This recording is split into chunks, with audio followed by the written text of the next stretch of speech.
TJ Jones, we here. The State of the Saints podcast, top notch, everything's top class. Know the play before they snap it. Going forward, never backward. Mr. TJ Jones getting it done. Hey, what's going on, Who Dat Nation? It is yours truly, TJ Jones, the host of the State of the Saints podcast. And thank you so much for checking out the State of the Saints podcast, where we talk New Orleans Saints. Really do appreciate your time. Shouts out to everybody in the chat right now. Shouts out to everybody listening, no matter where you are, wherever you may be. On this edition, we're going to be talking a little bit about the NFL Combine.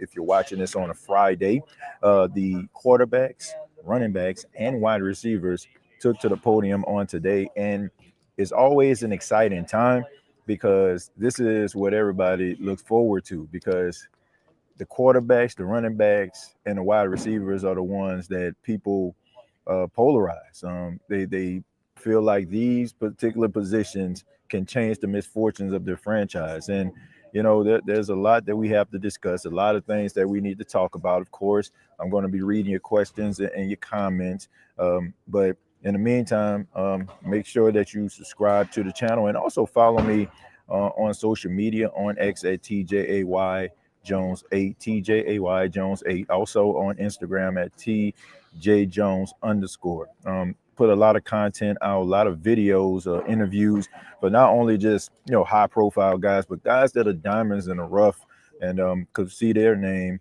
come off the board pretty early as well. Special shout out to everybody in the chat, but, you know, shouts out to Chosen, shouts out to, you know, everybody that's out here right now, man. Really do appreciate it. And, you know, also I want to let you all know that you can check out some of the shorts that are available on Bleacher Report. Every single day, do shorts on Bleacher Report that you can check out.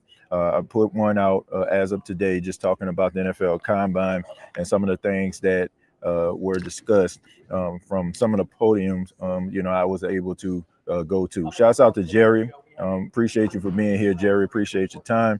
But let's go ahead and get into it. Let's talk a little bit about the NFL Combine.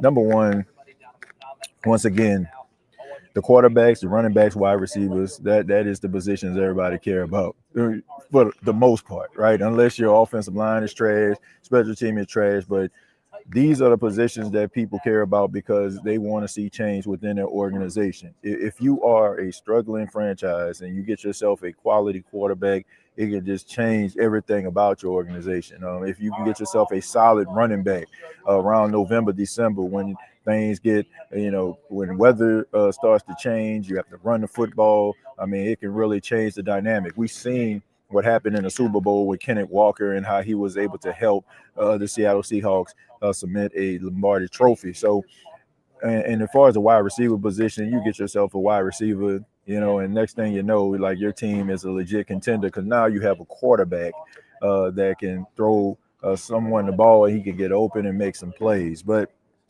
I got a few clips that I want to play for you all.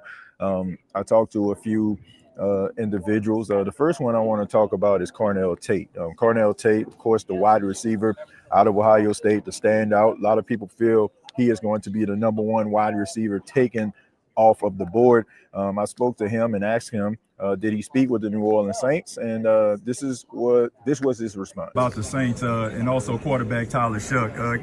Can you tell us, you know, a little bit about the possibility of maybe, you know, having that 1-2 punch going with Tyler and also Chris Olave? That's a great opportunity. I think probably they may be out there looking for another offensive weapon to pair up with Chris and also to help Tyler in his career. So that'd be a great opportunity to go out there and help the Saints win. Have you spoken with the Saints? I did have a meeting with the Saints. Okay, how did that go? That meeting went great as well. We talked about my film. They critiqued me on a couple of routes. It was a great meeting. So there you have it, man. Carnell Tate, he likes the fact of, you know, possibly aligning with his former Ohio State counterpart, and also Tyler Shough. I mean, we seen a podcast where Carnell Tate, you know, spoke very highly of Tyler Shough and how he feels like Tyler Shough can be a quarterback that can help him. You know, Carnell Tate has been that guy who has always been looked at as a number two, and that has been the the conversation. That has been the talk, that that Cornell Tate is more of a number 2 than a number 1. Look, I'm not looking at what he did in college and who he was behind. Like, the fact is, Jeremiah Smith is a generational talent. Like, you can be a number 1 receiver in the NFL and you still would be a number 2 in college, because Jeremiah Smith is that special.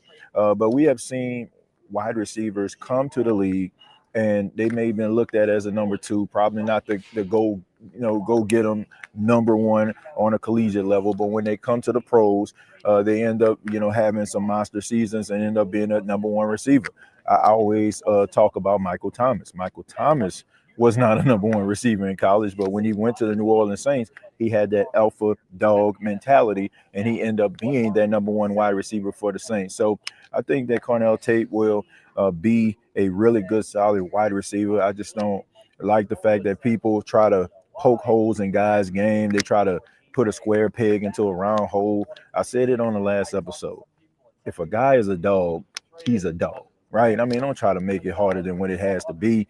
Maybe, some teams, they think about some of the decisions in the past and they have a cause to pause, but Cornell Tate checks all the boxes. If you need a guy that's going to catch the ball in traffic, if you need a guy who is going to go up there and get it, that is the type of wide receiver that you indeed want. Also, a guy, speaking of which, talking about going up and get it, I want to talk a little bit about Jacoby Lane. For those that don't know, I mean, Jacoby Lane is out of USC. He's a big body wide receiver.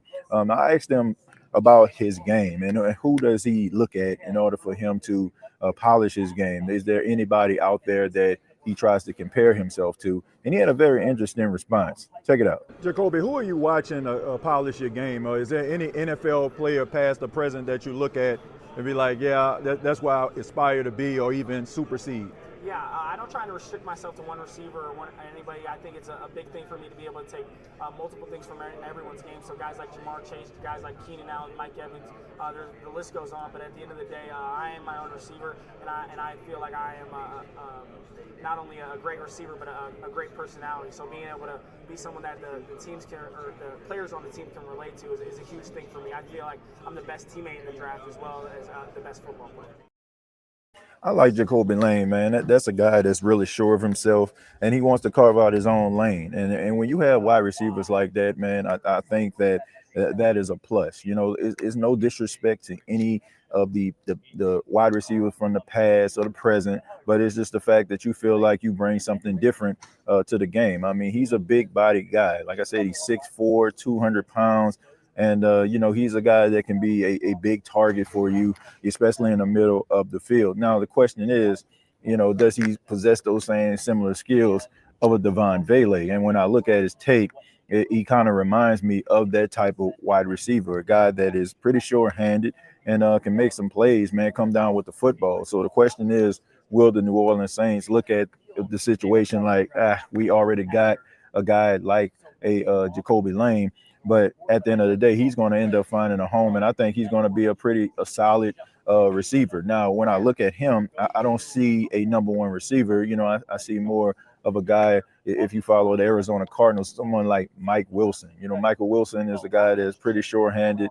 He can take over a game every now and then, but you don't really look at him as a number 1 receiver. But I think that he's made of the right stuff, and any team that selects him, I think they're going to have a young kid that is going to work and try to be the best that he can possibly be. Got a good head on his shoulders, man. But I'm going ahead and stop right there. I have a few more sound bites that I'm going to play. But in the meantime, it's pretty simple. If you're new to the show, you can put your comments in the chat if you got any questions, any comments pertaining to the NFL Combine or anything else. Feel free to put it down below. All right. All right, so let me scroll up a little bit. It says, guys, no matter what, do y'all research and who y'all want on the Saints? Yeah, I mean, there's a lot of guys that the Saints can choose from, a lot of players that can come in and contribute right away. But you want to make sure that you're making the right decision, especially at the 8th spot. You want someone that's going to come in and make an immediate impact. Like last season, we saw Calvin Banks. The Saints drafted him in the 1st round. I mean, as soon as he hit the field, it was pretty obvious that they made the right decision. And that's what you want from your players, right? The Saints were lucky enough to seem like, to hit it out of the park. They had 9 draft picks. We know that the Saints were selected as the team that I guess benefited more through the draft, was awarded because of that. So at the end of the day, you just want to make sure that you're making the right decisions, and it's pretty hectic at times, right? Because when you think about it, you were talking about an 8 pick in a draft, and when you're picking, in the top 10, you missed the playoffs more than likely, right? Or another team you didn't finesse into a spot like the Falcons. You know what I'm saying? But yeah, I mean, you want to make sure that you're making the right decision at the end of the day, right? So there's nothing wrong with it. I'm seeing people talking about AJ Brown, man. What's going on with that? Somebody try to clarify that. I heard somebody talking about Stephon Diggs and AJ Brown. What the heck going on? So maybe I think I seen in that. I say AJ Brown, Diggs. Oh my God. So what are we talking about here? Did something happen? All right. So make sure y'all kind of cue me in. It says watching both here and on Off the Dome. Yeah, man. Shouts out to the chosen man off the dome. You know what I'm saying? And make sure that y'all subscribe to my guy's channel. And also, man, I want to give a special shout out to Saints Block Party, man. Shouts out to Adam. He's out here on the ground doing some really good work, man. That boy, that guy can work, man. That guy working, man. I came here about 7 o'clock in the morning because it was an early day, man. And this is a big day. A lot of people, want to be towards the front so they can ask their questions. I mean, Adam was like walking in, man. They ain't even had the lights on yet. So shouts out to him, man. That work ethic is truly inspiring. Shouts out to him, my guy Ryan, Saints Block Party, man, doing some really big things out here in these streets and giving great quality content. And man, when you see people in person, man, you see them grinding like that, man. It just all inspiring in my opinion, and definitely it motivates me to keep on pushing, man. So shouts out to them, man. Really good stuff. Let me go ahead and play a few more sound bites here. Feel free to put your comments in the chat once again. I got a few more sound bites. I want to talk a little bit about LSU, right? There was a lot of guys that went to LSU, a lot of players that took part and will take part in the on-field activities at the NFL Combine. We know about Garrett Nussmeier, we know about Aaron Anderson, and so many others. Chris Hilton, like so many LSU Tigers, man. I don't care what anybody says. I know Ohio State be having those talented wide receivers, but LSU is wide receiver you. I mean, it's not even an argument at this point. Like, you got CJ, Daniels out here, man. You got so many dudes from LSU that are being represented here at the Combine. It's because they have a reputation of being special. You think about Jamar Chase and Justin Jefferson, Brian Thomas, and all these different LSU Tigers, man, that are taking a lead by storm. But Garrett Nussmeier, who had an up and down season last year, man. We know that his father is the offensive coordinator of the Saints, Doug Nussmeier. And I spoke to him and I asked him, what type of advice did his father give him? And also, did he speak with the New Orleans Saints? Hey, Garrett, did you meet with the New Orleans Saints and know your father's the offensive coordinator? What type of advice did he give you, being a part of this process? Yeah, I have not met with the Saints. Coach Tolzien, the quarterback's coach, was the offensive coordinator for us at the Senior Bowl. So I think that was kind of my meeting with them. But, my dad's been huge for me. Just being able to lean on him throughout this entire process. He went through this as a player as well. And, now obviously being around it for a while as a coach. It's awesome to be able to have him to kind of set the blueprint out for me and help me through this. Gary, you talked about. Yeah, Garrett Nussmeier.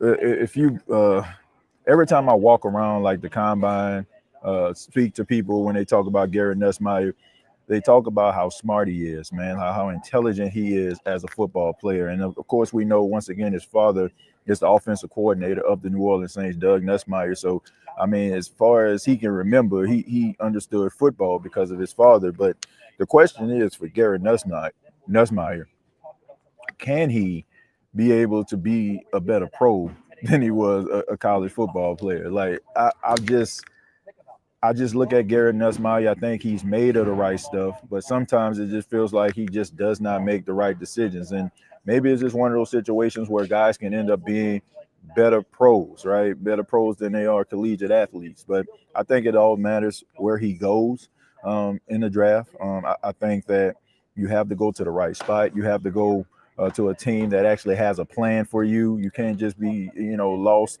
in translation, so to speak, when it comes to understanding what a team wants from you and vice versa. So it all depends on where he goes. If he ends up going to the Jets or something like that, man, we already know. The Jets are where quarterbacks go to die, unfortunately. But at the end of the day, if Garrett Nussmeier goes to a team that can support him and help him to develop, the sky is the limit for him. I mean, and at the end of the day, I mean, how smart he is at football, if it doesn't work out, well, guess what? He can end up being on somebody's coaching staff in the future. But I think that's like light years away. I think he's going to end up being on somebody's roster, and given the opportunity, I think he can do something to stay in the NFL for a long time. Says TJ, you should definitely have your credentials. Yeah. Well, look, man, I appreciate that. But I'm here at the combine, man. I'm here at the combine doing what I love to do. And, shouts out to Bleacher Report, who put me on. Shouts out to Yahoo Sports as well. Man, look, you can't stop this train, bro. You can't stop this, man. We're going to keep on working, man. So I have nothing but respect for the Saints organization. And, just hope, man, hopefully, like one day that actually happens. But in the meantime, we're going to continue to work, and we're going to continue to put out great content. And I just would appreciate if everybody just, follow me on social media and help the brand of the State of the Saints podcast to grow, because, that's what my focus is. If I can be that middleman and be that voice for the Who Dat Nation, I take that very, very seriously. So I don't look at it like it's the worst thing in the world, man. I mean, I'm in Indy right now, so says TJ, which DB and tight end are you looking at today? That's a good question, Jared. So I didn't come into the combine like expecting to be focusing on these guys, but the way that they spoke and how they were talking about the New Orleans Saints, it made me feel as if I need to watch them. So Oscar Delp, the tight end out of Georgia, he spoke yesterday, and he spoke about how he talked to the Saints, and he went into detail, and it just made me remember when I spoke to Calvin Banks last year, and how he was talking about how the Saints grilled him, right? And talking about they just was asking him all these different questions. So the way that Oscar Delp was talking, it was kind of similar to Calvin Banks. So that might be somebody that's on the Saints radar. So I'm going to be paying attention to him. Also, DJ Rogers, man, out of TCU, spoke with the Saints not once, but twice, right? At the Senior Bowl formerly and at the Combine formerly. So he's a guy that's definitely on the Saints radar on today. D'Angelo Pines, for me, is someone that I'm paying attention to very, very closely. He's a smaller secondary player and a defensive back. I can see him being in a nickel. If the New Orleans Saints were to move on from Alontae Taylor, he can fill that void. So I'm looking at him. I think that, he has a very, very promising future. I just think that a team needs to give him a chance, and why not the New Orleans Saints? And if you look at the recipe that the Saints were cooking with last year, it was about guys that were extremely productive, that were extremely active, that guys that show leadership qualities, and D'Angelo Pines checks all those boxes. So that's someone that I'm definitely looking at. And, I think that he can be there and be available for the New Orleans Saints in some of those later rounds, because I think that a lot of teams are going to be shying away from him because everybody, talking about the arm length and the height and all that kind of stuff, and they end up losing out on some really, really solid players in the process. Says Sonny Style just increases draft stock. Charlie, absolutely, man. Most draft boards had Sonny Styles going to the Saints at 8.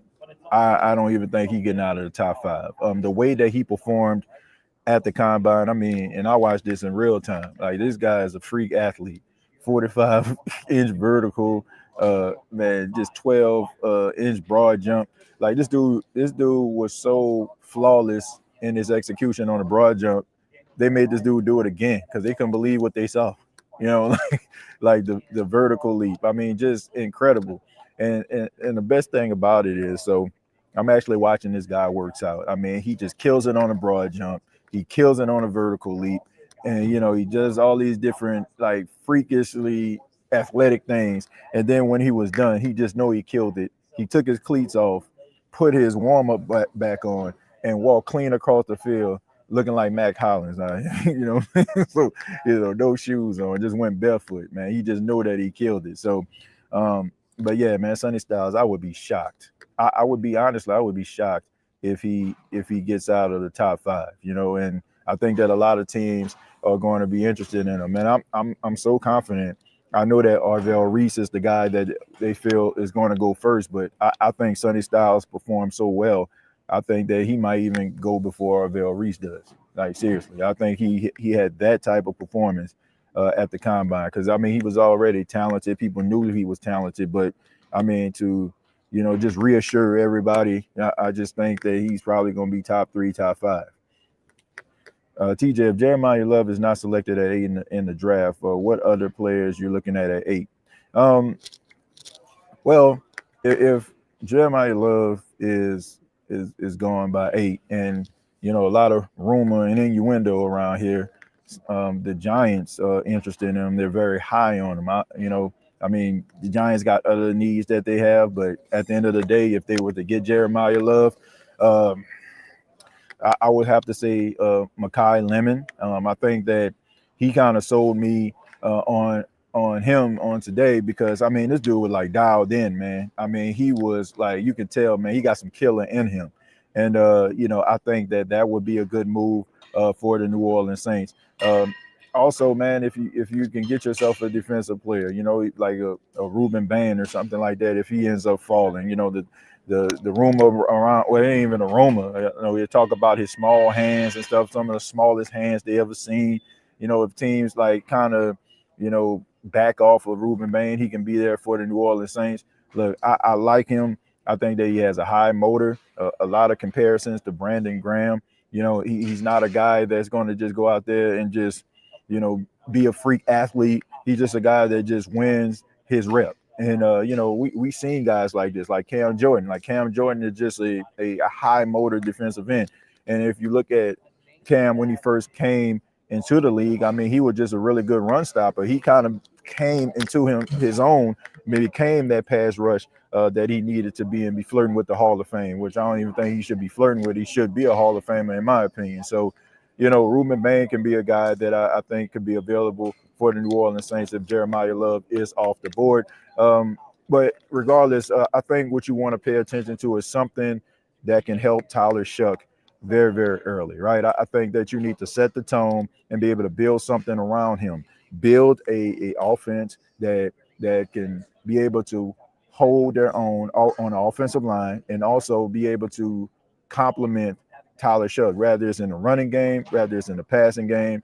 So get yourself a talented wide receiver, or get yourself a really good defensive player, And if the Saints end up going defense in the first round, there's still some very, very talented wide receivers that they can actually select in round number 2. So there's no harm, no foul there.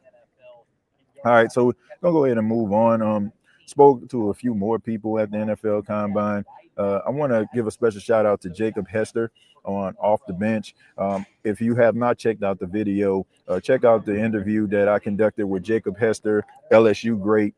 He spoke a little bit about LSU football. He talked about Lane Kiffin being hired, and also just what the Saints need to do in order for them to be able to help out Tyler Shuck going into year number 2. But this clip actually talks about the decision from LSU to go after Lane Kiffin. And I asked Jacob Hester, does he feel like Lane Kiffin can get the LSU Tigers back to that spot where they were one of the best teams in all of college football and in the national championship picture every year?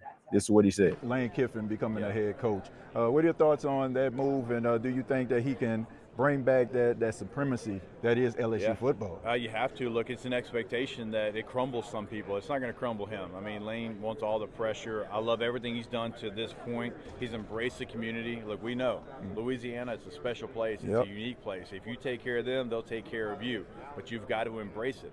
You got to understand that we all love each other, man. We're all fighting for each other. But if you don't do that, you're not going to be successful. But if you throw yourself in there, right? If you go to New Orleans and you go to Lafayette, Baton Rouge, Shreveport, all these places, and let them know, hey, I'm your guy. Right.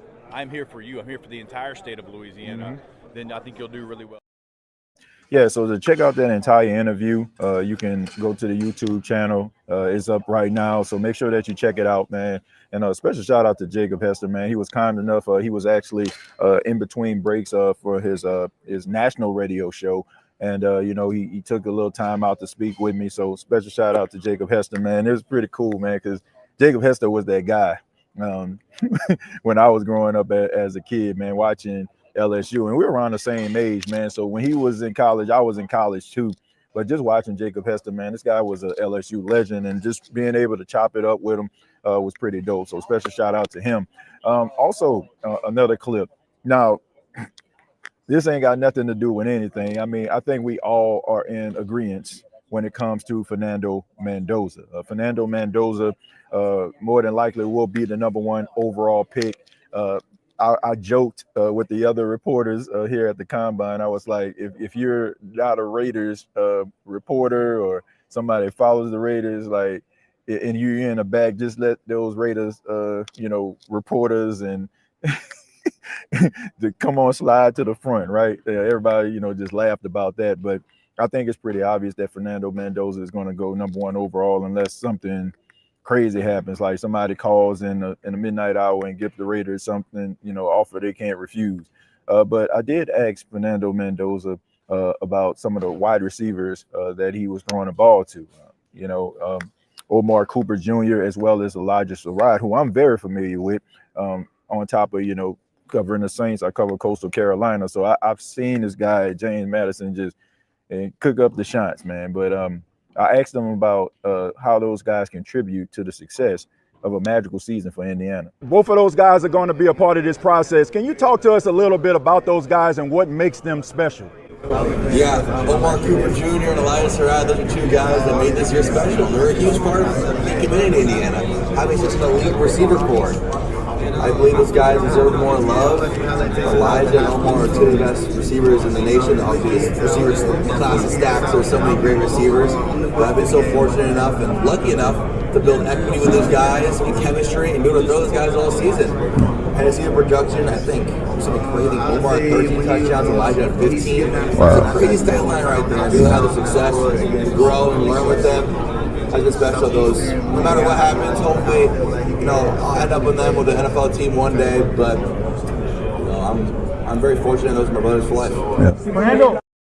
Yeah, so we know about the magical season Indiana had, and those two receivers played an integral role in what Indiana could do on the field, man. But Elijah Sarride, who I like a lot. I think that this kid is made of the right stuff. I think he's fundamentally sound, and like I said, I think he was able to really separate himself, from the pack. And I think that he'll probably end up being like a second-round pick. He's going to go to a team and he's going to contribute, man. And it wouldn't surprise me at all if he ends up like being a #1 on somebody's team. I think that he has that type of talent, that type of skill set.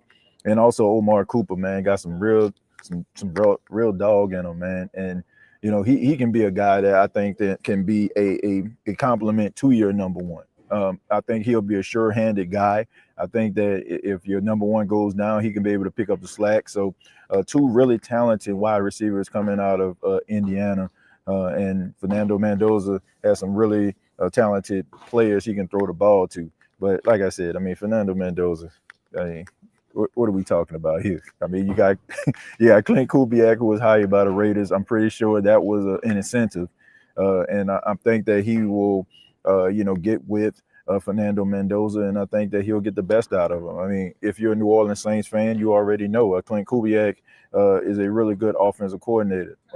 Unfortunately, during the time when he was in New Orleans, they was dealing with a lot of injuries, and it just seemed like nobody can stay on the field. But we could never forget those first 2 weeks where the Saints had over 90 points, and everybody just thought for 2 weeks that maybe, the Saints could win it all. But man, we all know how that season ended up turning out. All right, but anyway, says, what round do you think Harold Perkins will fall? I think Harold Perkins will probably be a late second or early third round pick. I seen Harold Perkins. Of course, I played the clip the other day about him possibly joining the Saints, but this is a guy we know about his talent. I mean, since he was a freshman at LSU, I mean, it was pretty obvious, but he went through a few ups and downs, right, dealing with injuries, and it kind of, took the wind out of his sails, so to speak.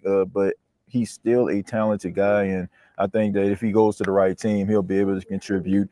But I just think that due to the injuries and due to, a little bit of the shine being rubbed off, I think that he might end up falling to, late second, early third. And, the fact that I think that he is in that position and didn't do any on-field activities at all, I just think that that's a cause to pause. I know he's going to perform at the pro day, and that's great, but I don't think that you got that type of draft positioning for you to be sitting on the side like Ruben Bain did, or not taking part in like some of the activities. So, I mean, it's your decision at the end of the day, but I think with a really good performance at the NFL Combine, I think that it could have helped him out tremendously. But he'll go somewhere, and I think that he'll have a solid pro career.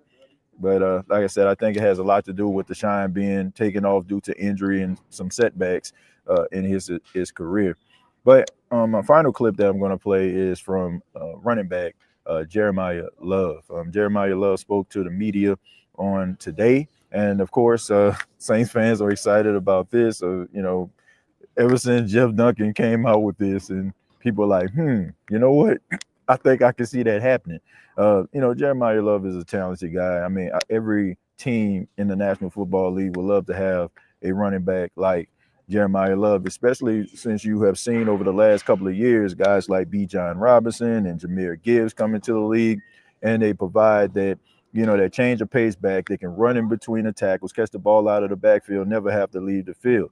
Jeremiah Love is one of those guys, and we've seen this, right? I think sometimes we fall in love with narratives, and we fall in love with like certain things that have become the status quo, like, oh, you need a left tackle, or like, oh, you aren't supposed to draft a running back, in the first round of the first top 10 picks, right? Because like it's a waste of a draft pick. But when you look at guys like Saquon Barkley, when you look at guys like Jahmyr Gibbs, when you look at guys like Bijan Robinson with top 10 picks, even Ezekiel Elliott, man, they lived up to the hype. So I just think when you have a generational talent like this, you got to make exceptions to the rules, whatever rules that we following here. Even with like guys like Caleb Downs. Caleb Downs plays safety, and people don't really look at the safety position as much as they would a quarterback or a wide receiver or offensive lineman. But it just comes a time when a guy is so special, like you can't miss on him, right? And I just think that he's one of those can't miss guys as long as he stays healthy. But I did ask him about meeting with Kellen Moore and the New Orleans Saints, and this is what he said. Jeremiah, did you speak with Kellen Moore at all, or the New Orleans Saints, and how would you think you'll fit in the New Orleans Saints offense?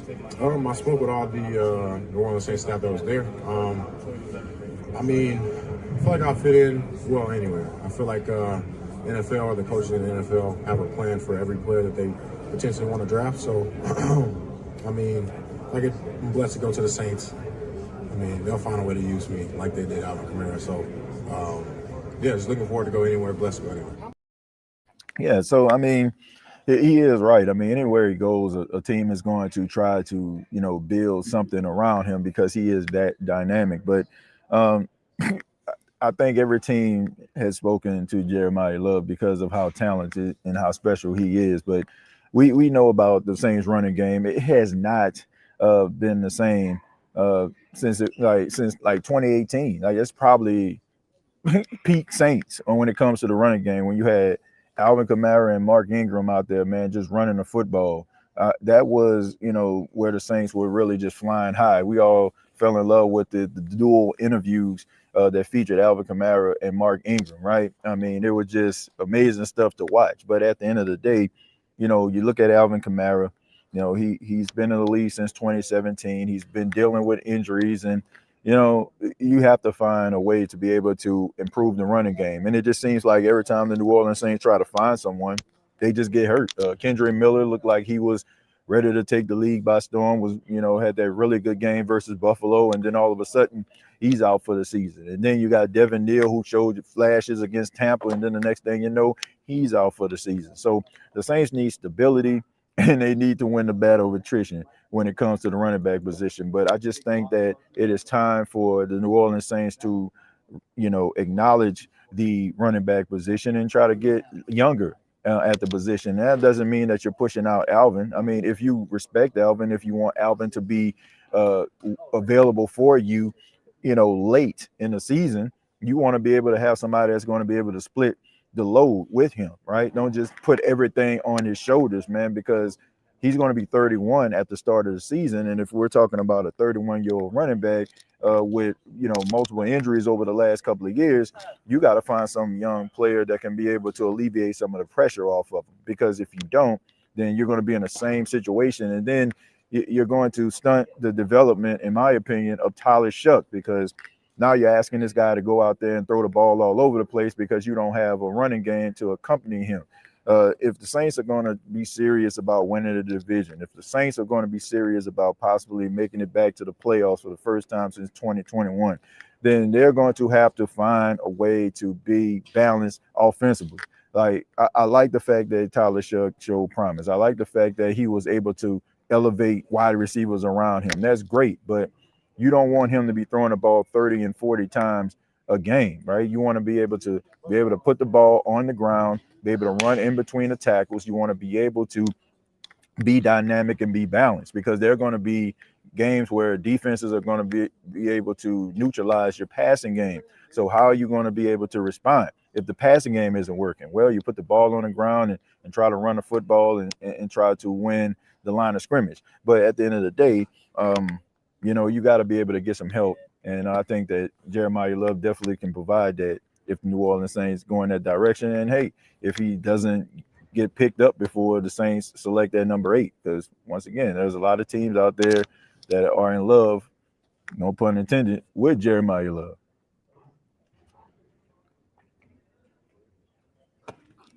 TJ, who would you pick at 8 and the reason why? I mean, I just pretty much answer your question, Rob. I pretty much answer your question. Jeremiah Love would be the choice for me if he is available at 8. If not, then I would just say the next best receiver that you can actually get would be my next choice, right? But if the New Orleans Saints end up getting a defensive player, I'm not mad at that either. This is a team that has so many holes that they need to fill. So can't really get mad if they go in any or either direction. Like, you want to be able to just make your team better. And rather it's offensively or defensively, I'm not mad at it. Man. TJ, if Jeremiah Love is not selected at 8 in the draft, what other player? I think I already read that, Jerry. But yeah, I mean, like I said, the next best receiver that is available. Like, I know we talk about offensive guards. I mean, you can get one of those in the second round, maybe even late in the third round, because I was talking with Mike Detillier of WWL on yesterday, and we were talking about the offensive line position, and he felt the New Orleans Saints need to sign offensive guard in free agency, a veteran, and then drafting a guy that they can actually develop. And I think that's a good idea. So that way, if you sign a guy to a 2 or 3 year deal and you have your offensive guard waiting in the wings, developing, by the time his number is called, he'll be ready and he'll be a polished, seasoned veteran in his own right. And he just go out there and give you that production that you need, and you don't have any hiccups there. And also, man, you just got to be able to have stability Also, because we've seen the offensive line of the New Orleans Saints, they start the season, but they don't finish together, right? And it's been a minute since we've seen the New Orleans Saints offensive line be fully intact. Now, cry me a river. There's several other teams that can say the same exact thing, right? But at the end of the day, man, you don't want to keep on going through the same situations over and over and over again, right? Expecting a different result. We know that's the definition of insanity. So we don't want to be insane here, right? We want to be realistic, and we want to be able to build on the momentum that you had last season. If you build on the momentum, then you can find yourself in the playoff picture. Then you can find yourself not having to pick in the top 10. It's great to be able to get some of these players to come in, contribute right away. But, if the Saints picking at 15 and 20 because they win in the division going to the playoffs, I don't think any Saints fan would be upset about that, right? Let's see. How do you think Mickey will handle the dead cap situation? Well, look, I think the Saints are going to do what the Saints do, right? They're going to find ways to be able to manage the cap. And then on top of that, it's just great to know that the Saints are trending in a positive direction where we ain't got to be sitting up here talking about why, how can we bring in some players? How can they bring in some players to make the team better, right? So thank goodness for that, right? Thank goodness that we don't have to deal with the same old song and dance, and definitely don't want to keep on having cap talk from other team fan bases. Oh, y'all can't get anything because y'all ain't got no money. Look, the Saints did what they needed to do last season. Like, they didn't make any extravagant expenses. It was almost like somebody that's trying to save for a dream vacation or something, right? I mean, you got to buckle down a little bit. Can't be going out every Saturday. Can't be going to the club every weekend. Can't be spending your money on frivolous things, right? If you want to get yourself compliant, you want to make sure that you're saving your dollars. So the New Orleans Saints, what did they do? They got younger. A lot of the players that they signed last season, 24, 25 years old, they didn't go out here trying to act like they Super Bowl contenders, going after guys like all we need is one more piece.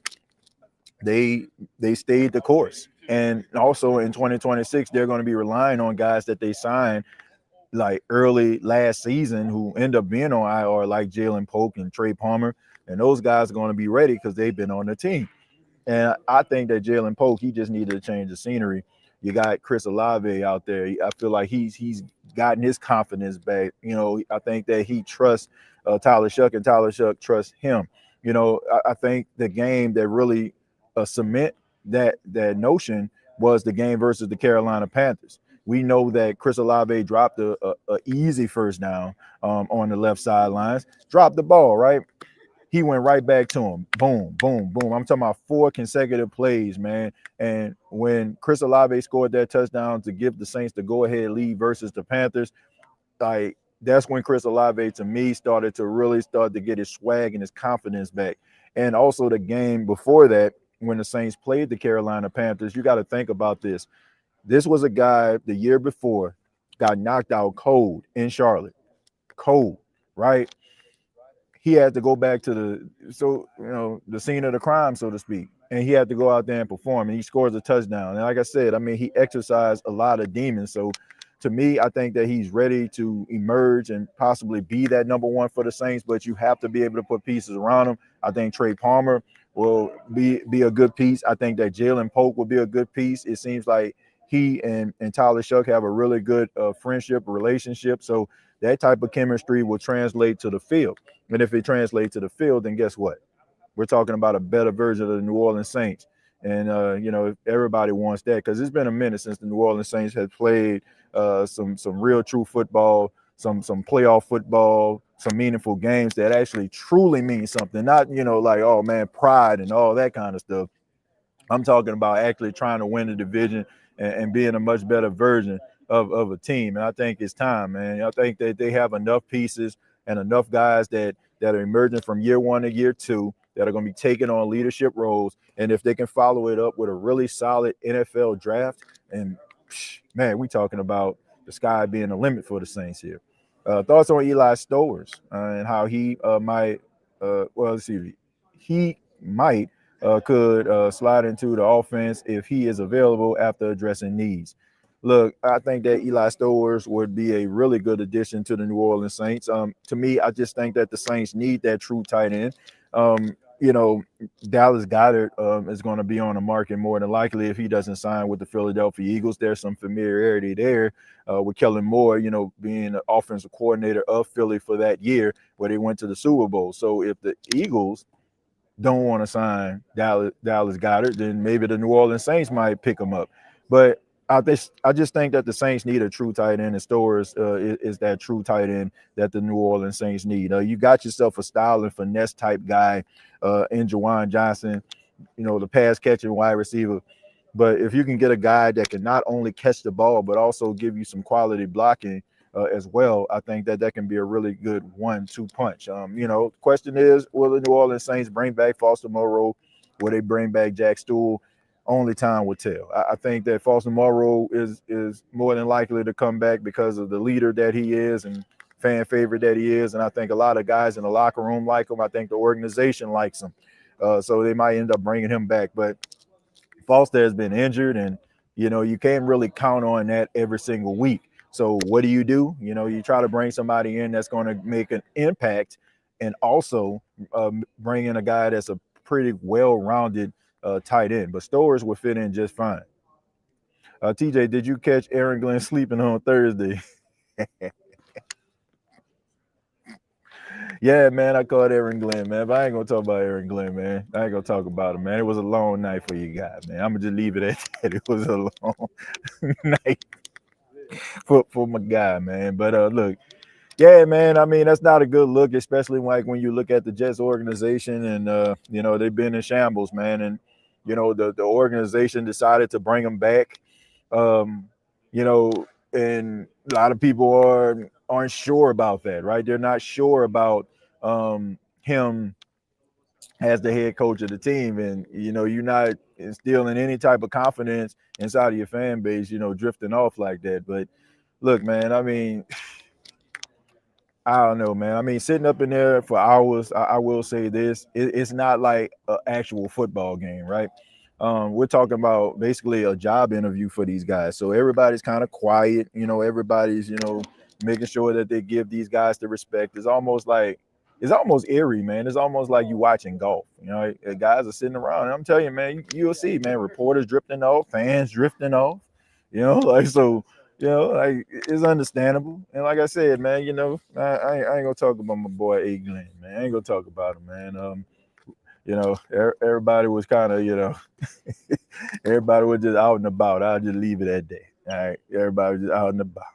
All right. Shouts out to Provost. Shouts out to you, man. And shouts out to everybody here, man. Shouts out to each and every one of you. Make sure you hit that like button, subscribe to the channel. All right. Help the State of the Saints podcast to grow. Make sure that y'all check out the content on social media. Make sure that y'all follow TJAY Jones 8 on X and also TJ Jones _ on Instagram, and also TJ the host on TikTok. I'm trying to do the whole TikTok thing. I mean, it's kind of rough, man, but I've been trying to consistently put out them TikTok videos. So y'all make sure y'all check that out as well. What's up, TJ and Who That Nation? You said something yesterday, and I want the people I get my Saints news to be fans of the team. Just saying. Yeah, I want the people to get the Saints news from a certain different perspective, man. Look, I said this before, and this is not a shot at anybody in mainstream media. I think everybody, you know, that is in mainstream media, you know, they do their best in order to provide content and entertainment, right? But there's different ways and there's different lanes now. Like, you ain't got to go up to the radio station anymore and be like, man, I want to be on the air, right? All you need is maybe like $20 and, you know, a Best Buy gift card, and going out there and get yourself a microphone or a webcam or something like that, and just go out there and just give you and give your opinion, and, you know, and let people know that you have something to say. You know, that's one of the main reasons why, you know, like, people think about, you know, just getting access and all that kind of stuff there, and that's great. But in the meantime, like, that's not going to stop me. That's not going to stop me from doing what I'm doing. And I don't think that should stop anybody. So, you know, I know that people want to, you know, look the part, say I'm working here, working there. But at the end of the day, still, like still, you ain't got to worry about, like, oh man, this team don't want to, give me this or give me that. Like, man, look, if you're passionate behind what you do and you got a lane and you got something to say, man, nothing can stop you. Nothing can stop you from achieving your goals and whatever you got going on. So, I mean, this is just a new era, like, man, you don't have to be sitting up in nobody's office. You ain't got to be sitting in nobody's boardroom in order for you to be able to create anything. So as long as that's possible. But I made the podcast strictly for the Saints fan, right? I don't feel like, oh man, I'm not a journalist or anything like that, because I give more of an opinion from a fan's perspective. But at the same time, like, I consider myself as a journalist. I feel like I have a level of integrity. It's not like I'm just sitting up here doing things for entertainment purposes, just saying, okay, how can I make somebody mad today? If it comes out that way, then, unfortunately, I'm sorry, not sorry, but but I do this because I love to do it. And then on top of that, man, look, we're gonna continue to grow, so that's all I got to say about that. And if Saints fans enjoy what I'm doing, then that's fine. I think that we put some really good content here on the State of the Saints podcast. Like I said, I'm at the combine right now, so never had a mainstream, news publication job. Never had anything like that, right? So just hard work and dedication. So, there's you can't stop was for you. I'm gonna say that. State of the Saints top viewer, streambo.com. I don't know if that's spam or somebody just, I don't know. But my final thoughts are very, very simple after this Friday. Very exciting day. Quarterbacks, running backs, wide receivers, taking a part in the interviewing process with the media. The New Orleans Saints got some very, very talented wide receivers they can choose from. So if people get upset, let's just say, for example, if they don't draft Cardell Tate and he's available, don't get upset about that, right? Mekhi Lemon, don't get upset about that, because this is a deep draft for wide receivers, And, I was chopping it up. Shouts out to my guy, Gene, covering the New York Giants. We had a really good conversation about, the wide receiver position. And he feels there are a lot of guys that are number two guys. Like, and if you were talking about, number two wide receivers, and let's just say the organizations feel the same way that Gene does. Guess what? Why would you want to pick that in the first round, right? Like if you're talking about a guy, okay, that come in and go give you some Traquan Smith numbers, like why would you want to stretch that, right? If you already got some guys that you feel like can kind of fill that role. So if they end up getting a wide receiver in the second round, third round, etc., like, it's okay, right? Last year they didn't draft a wide receiver at all, right? So you don't want to reach for anything. If the Saints, we know that if the Saints aren't in love with a player, they're not going to draft. They're not going to draft. Like, so, I'm not upset about that, not at all. But the running back position, look, I just think that the Saints need to improve that, rather, through the draft or maybe signing somebody. There's some really good free agent running backs out there that the Saints can actually select. Let's just say, for example, like Kenneth Walker or something. Like Kenneth Walker, I feel like would be a good compliment to Alvin Kamara, because Kenneth Walker is not a third down back. Like, he can't really catch that well, but Alvin can. So that would alleviate some of the pressure off of him. And Alvin seems like he thrives when he has like that battering ram back. We've seen that with Mark Ingram. So if the Saints can actually bring somebody in like Walker, somebody like Tyler Algier, they can actually have a really good 1-2 punch. And look, you don't have to worry about, okay, man, what are we going to do with Alvin? But when it comes to Jeremiah Love, you have a decision that you need to make.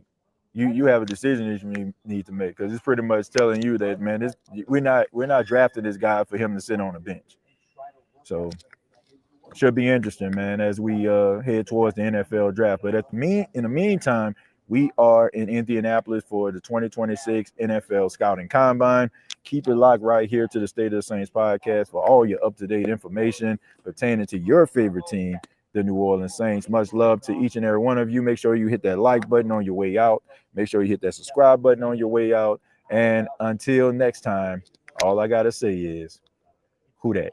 TJ Jones, we here. State of the Saints podcast, top notch, everything's top class. No play before they snap it. Going forward, never backward.